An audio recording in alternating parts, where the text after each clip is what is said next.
Definitely. There's still so much to unpack. I can't wait. Yeah, it really is a huge question, isn't it? Like, what happens next? Especially when you think about how all of this Iran's internal politics, I mean, plays out on the world stage because we can't really talk about Khamenei without also talking about his foreign policy.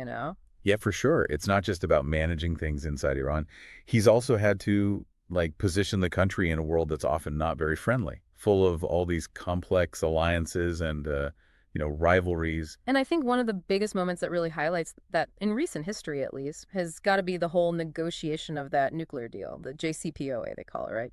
The Joint Comprehensive Plan of Action. Yeah, that was a huge deal, like literally. It was trying to deal with all the world's worries about Iran maybe developing nuclear weapons Right. and Khamenei's role in all that. It was crucial. He was cautious, didn't exactly trust the West's intentions, but he let the negotiations happen. But he also drew some lines in the sand, didn't he? He insisted that Iran had every right to nuclear energy, for peaceful purposes, and he wasn't backing down from that. Exactly. He wasn't going to budge on that point. And then, of course, the Trump administration pulls out of the deal in 2018, slaps all those sanctions back on. Which probably just confirmed everything Khamenei had been saying about the West all along. Right? Oh, yeah, totally. Huge setback for the deal, for Yeah. sure. And it just fueled those existing tensions between Iran and the U.S. Which we're still seeing today, for sure. Absolutely. It reminds you that these international agreements, they're not just words on paper, right? There's this whole web of trust or the lack of it that goes along with it. Right, right.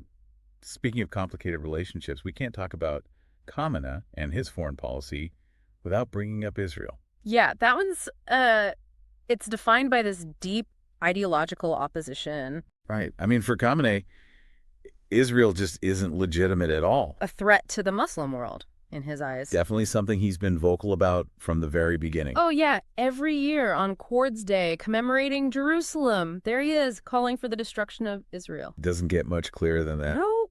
And it's not just talk.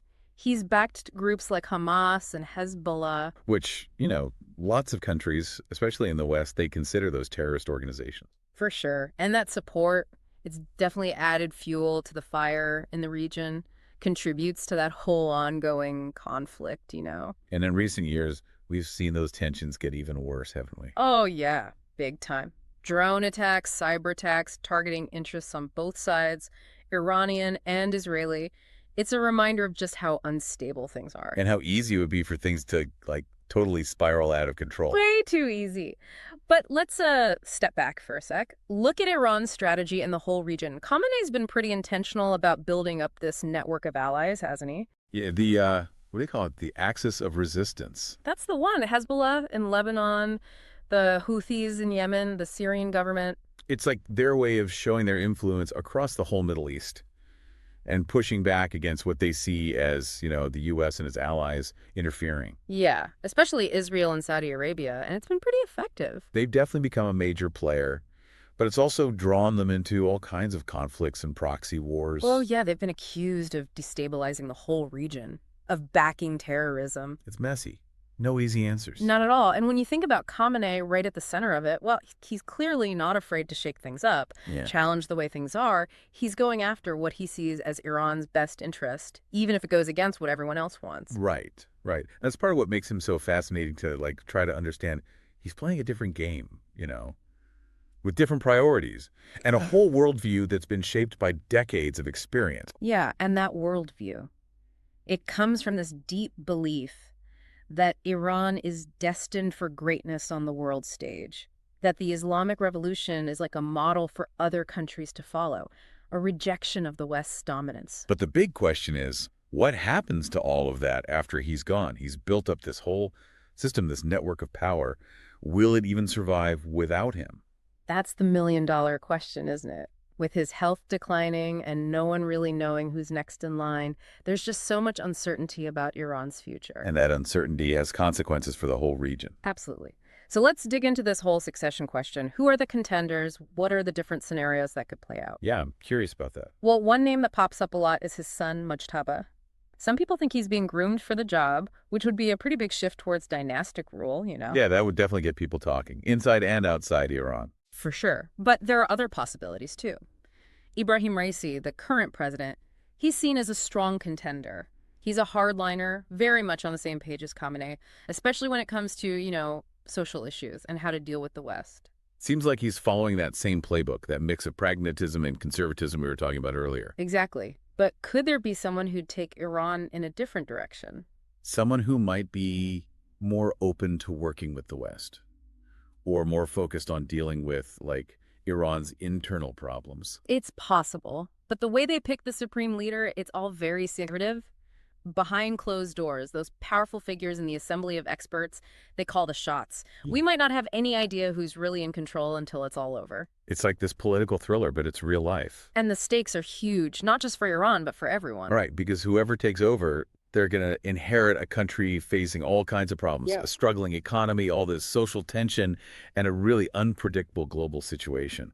Exactly. And they're also going to inherit Khamenei's legacy, all the good and the bad. He's been such a major figure for Iran. There's no doubt about that. He's left his mark on the country and the world. But what that ultimately means, well, I guess it's a story that's still being written. I know, right? Oh, It's kind of mind-blowing to think about all of it, Decades of history, all these forces colliding. I'm still processing everything we've talked about. yeah. Yeah, it's a lot, for sure. But I guess that's the whole point of these deep dives. Exactly. Trying to understand this crazy, complicated world we live in, Connecting the dots. seeing how these individual lives, like Khamenei's, bump up against like all these massive historical forces, And how those intersections end up shaping reality for so many people. millions of people, yeah, both inside Iran and like way beyond its borders. Makes the care. It does.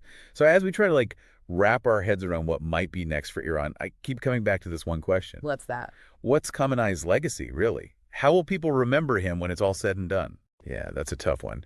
I mean, he's held on to power for like longer than most world leaders, For sure. He's seen Iran become this major regional power. but not without some serious downsides. Mhm. Economic struggles, social crackdowns, isolation on the world stage. Right. And I think it's that complexity, all those different pieces, that'll end up defining how history sees him. Some call him a hardliner. Some say he's a pragmatist, a revolutionary, even a dictator. He's hard to pin down. Exactly. And his legacy, it's going to be just as complicated, I think. A lot depends on what happens in Iran, in the years to come. Like, if whoever replaces him just keeps doing the same things, those hardline policies, it's going to paint a different picture than if things start to open up. Totally. If there's a move towards reform, maybe reconciliation with other countries. So it's all about the direction they take, right? Yeah. Do they embrace Khamenei's vision, or do they try to chart their own course? And that new course could lead to, a more integrated Iran, one that's part of the global community. Or it could be the opposite. More isolation, more tension, maybe even more conflict. Those are some seriously high stakes. And we've seen how everything's connected, right? Iran's internal stuff and their foreign policy. So whoever takes over, they've got a lot to deal with. Problems inside the country and outside. Oh, yeah, a whole bunch of tangled up problems. We talked about some potential successors, his son, Mojtaba, President Raisi. But what if someone totally unexpected ends up in charge? It could happen. Don't forget, we don't really know how this whole selection process works. It's all hush-hush behind the scenes. Power brokers, academials, Maybe it's like a political thriller, but in slow motion. and the future of a whole country is hanging in the balance. Crazy, right? But through all the uncertainty, one thing's for sure, the Iranian people are gonna be there. Yeah, they've been through so much. Revolution, war, sanctions. They're survivors. They're the ones who will shape Iran's future in the end, no matter who's leading them. It's easy to get caught up in the big names, the political maneuvering. But Iran's story is so much bigger than just one guy. It's about all those people, millions of them, their hopes, their dreams. Their desire for a better life. That's what drives change. That's what pushes things forward. Right, right. So even though we don't know what comes next, we know this. Iran's story isn't over yet. It's far from over. And looking at Khamenei's life, his whole journey, well, it gives us a glimpse into this, really complicated nation. The things that have shaped it, the challenges it faces. It's a reminder that history is not some fixed thing. It's always in motion. The choices those in power make, they ripple outwards. They have consequences for everyone. It makes you think, doesn't it? About our own role in all of this, the world we want to build. It's something I'll be thinking about for a long time, that's for sure. Me too. Deep dives like this, they tend to stick with you. They really do.